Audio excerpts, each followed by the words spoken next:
everyone. First things first, glad to see you guys here. But what I really want you to see you guys on are those Zoom classes. If you haven't tried our Zoom classes, they're super, super fun. Your peeps miss you. I miss you. Let's miss you.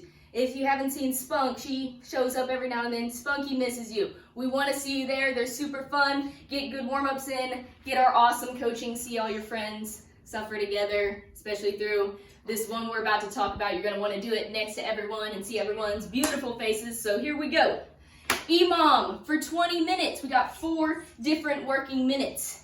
Minute 1 is going to be with a barbell if you have it, or with your dumbbells or kettlebells. So it's going to be 5 power cleans plus 3 front squats. So if you have that bar, you're going to take that bar from the ground, power clean. This should be a weight you're cycling because you've got lots of reps to do in that 1 minute. You'll do your 5 power cleans all the way from the ground, all the way to stand, right into those 3 front squats, keeping the chest tall and hitting those good squats. For the ham at home version, if you don't have a barbell, find your dumbbells or kettlebells. You do the same 5 power cleans plus 3 squats with those dumbbells. If you have 2, super cool, you can do 2 at a time. But if not, you can do those same power cleans into those same front squats. What you can do if you only have 1 is do 1 set on one side and then 1 set on the other side. Cool? That is your first minute. Minute 2 is going to be 40 double unders with your jump rope. 40 double unders. If you don't have double unders, you can scale to, I would put it between 50 and 60 singles if you're just working on your singles. But other than that, if you don't have a jump rope or a spot to jump, you can either do your air double unders, working on that good, consistent bounding, keeping those wrists loose, or you can just switch it to our jumping jacks, clapping overhead, clapping at the small of your back. Really good time to work on that shoulder mobility, touching in both of those spots, and getting that heart rate up like we would on double unders. That's minute 2. Minute 3, you're gonna be on the wall for some handstand work. You're either doing 5 to 10 handstand push-ups plus a 30-foot handstand walk, getting on your hands, okay? If you don't have a spot for, or if you're not doing those handstand walks, you'll do your 5 to 10 handstand push-ups, find a safe spot on the wall, work on the bench or a box, you'll do those 5 to 10. And then you're either doing a 10-second handstand hold or 10 shoulder taps. Now let me demo those really quick. So if you're on the wall, you'll kick up to the wall. Be nice and tall, nice and long. You can try to touch those shoulders for 10 of those. Those are pretty challenging to begin with. You gotta stay super, super tight. If you're not comfortable doing that, you can work on just shoulder shifts like we would see in a handstand walk. Or just picking that hand a little bit up off the ground. That'll work for those a good substitute for those handstand walks. You can also do that same thing piked up on the bench or a box. Okay, you do your handstand push-ups. 1, 2, 3, 4, 5, 6, 7, 8, 9, 10. And those same shoulder taps. There, 10 of those. Or if you don't feel comfortable, just hold a really tight handstand hold with good positions. Minute 3, good there. Last minute will be 15 to 20 wall balls if you have a spot for those. If you don't have a spot for those wall balls, we're gonna grab our PVC or our dumbbells once again and do 20 thrusters. They look just like those wall balls. That's why everybody loves wall balls. That's why everybody loves thrusters. Good squats. Press that bar all the way overhead. Okay? You can do your same thing with your dumbbell or kettlebell. You can do your single arm, 10 and 10. You can actually hold the dumbbell if you feel comfortable at your chest, doing them this way. 20 of those. If you're in between weight, just realize you can, if you have a little bit heavier kettlebell or dumbbell you're working with, you can scale that number back down to 15 like the wall balls, something like that. All right?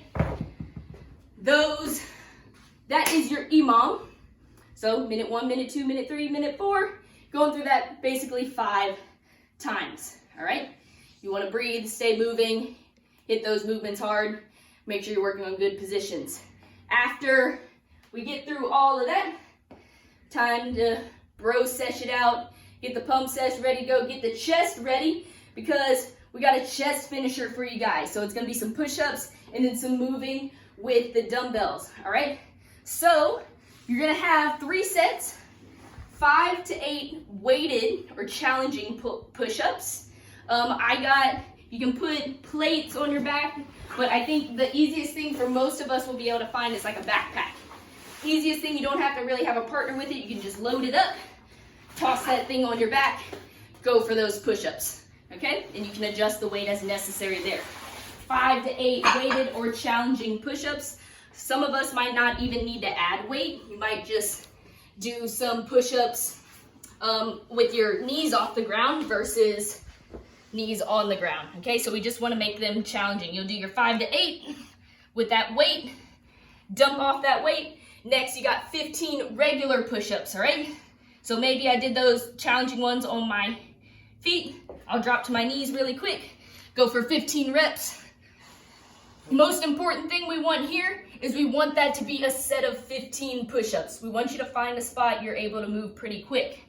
So what I don't want to see is you finding a spot where you're doing like 1, 2, and I have to stop at 3 and break up that set of 15. We want you to pick a spot to stay moving. So that means elevating my hands or something on a bench or a box, doing those push-ups there.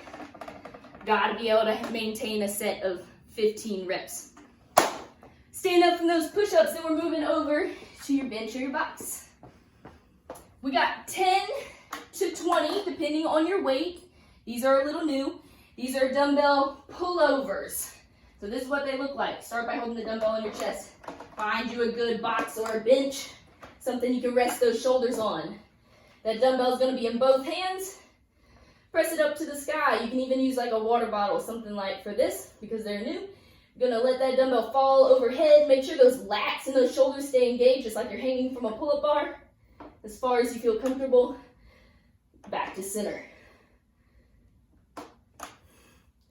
The main thing here is that your shoulders and your lats are engaged right here. I need to be really active through here, because if I'm lazy and that dumbbell drops behind me, could be bad on my shoulders. So make sure you're super, super tight.